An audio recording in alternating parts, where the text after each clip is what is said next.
ಇಲ್ಲಿ ಪಕ್ಕದಲ್ಲಿದ್ದವ್ರು ನೋಡಿ ಅವ್ರನ್ನೇ ಕೇಳಿ ಏನು ಹೇಳಿದ್ದೀವಿ. ಕಿತ್ತಾಡ್ಕೊಂಡಿದ್ದೋ ಮುನ್ಸ್ಕೊಂಡಿದ್ದೋ ಸೊರೋಗಿದ್ದೀವಿ. ಈಗ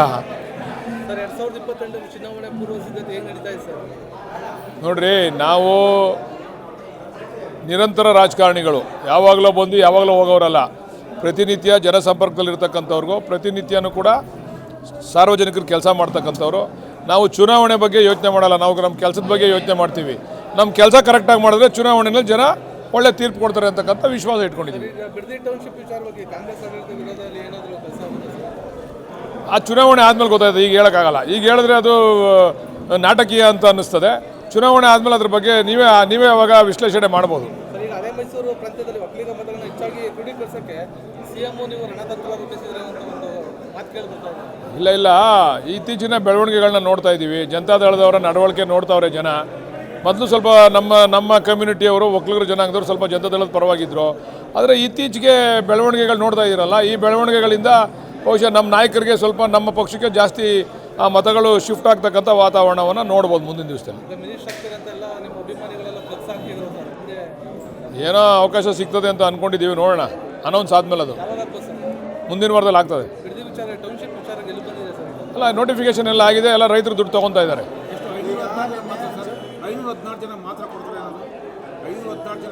ಪೂರ್ತಿ ಎಲ್ರಿಗೂ ಕೊಡ್ತಾ ಇದ್ದೀವಿ. ಯಾರ್ಯಾರು ಅಪ್ಲಿಕೇಶನ್ ಹಾಕೋರು ಎಲ್ರಿಗೂ ಕೊಡ್ತಾ ಇದ್ದೀವಿ.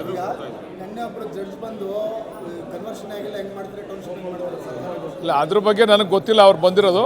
ಅದು ತಿಳ್ಕೊಂಡು ಆಮೇಲೆ ಮಾತಾಡ್ತೀನಿ. ಅದ್ರ ಬಗ್ಗೆ ರಿಯಾಕ್ಟ್ ಮಾಡೋಕ್ಕಾಗಲ್ಲ ನಾನು. ಅದೇ ಗೋಪಾಲ್ ಗೌಡರು ಬಂದಿದ್ರಂತೆ, ಅವ್ರು ಏನು ಮಾತಾಡೋರೆ, ಯಾವ ವಿಚಾರ ಚರ್ಚೆ ಮಾಡೋದು ಗೊತ್ತಿಲ್ಲ ನನಗೆ. ಅವ್ರ ಬಗ್ಗೆ ನಮಗೆಲ್ಲ ಗೌರವ ಇದೆ, ಅದನ್ನು ತಿಳ್ಕೊಳ್ಳೋಣ. ಅದನ್ನು ತಿಳ್ಕೊಂಡು ಅವರಿಂದ ಏನಾದರೂ ಕೂಡ ನಾವು ಮಾಹಿತಿ ಬೇಕು ಅಂತಂದರೆ, ಮತ್ತು ಅವರಿಂದ ನಮಗೇನೋ ಮಾರ್ಗದರ್ಶನ ಬೇಕು ಅಂದರೂ ಕೂಡ ತೊಗೊತೀವಿ. ಅವ್ರ ಮಾರ್ಗದರ್ಶನದಲ್ಲಿ ಕೆಲಸ ಮಾಡ್ತೀವಿ.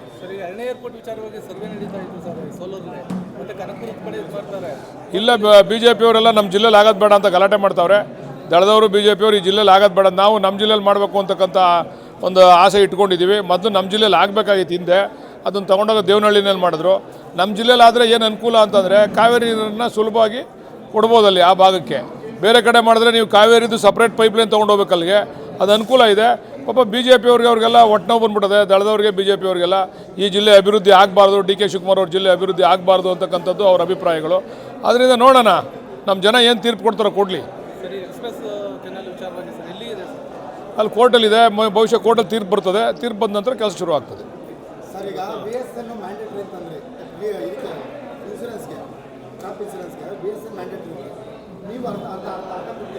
ಹಾಂ,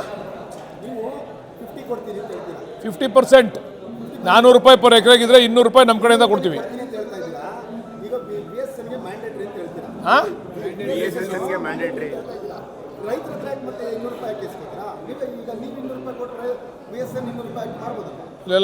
VSN ಅವರು ಪೂರ್ತಿ ಮಾಡಿದ್ರೆ ಅವ್ರು ಪೂರ್ತಿ ಮಾಡ್ಬೇಕು, ನಾವು ಅದ್ರಲ್ಲಿ ಕೊಡೋಕ್ಕೆ ಬರಲ್ಲ.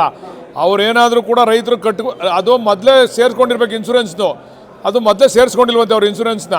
ಇನ್ಶೂರೆನ್ಸ್ನ ಸೇರಿಸ್ಕೊಂಡಿರೋರು ಸಂಪೂರ್ಣವಾಗಿ ಬ್ಯಾಂಕ್ ಅವರೇ ಮಾಡ್ಕೊತಾರೆ 400 ರೂಪಾಯಿ ಕಟ್ಕೊಂಡು. ಯಾರಿಗೆ ಸೇರಿಸಿಲ್ಲ ಅವ್ರಿಗೆ ಮಾತ್ರ 200 ರೂಪಾಯಿ ರೈತರು ಕೊಡಬೇಕು, 200 ರೂಪಾಯಿ ನಾವು ಕೊಡ್ತೀವಿ. 5,000 ರೂಪಾಯಿ ಬರ್ತದೆ. ಅವ್ರು ರಾಗಿ ಚೆಲ್ಲದೇ ಇದ್ರು 5,000 ರೂಪಾಯಿ ಕೊಡ್ತಾರೆ.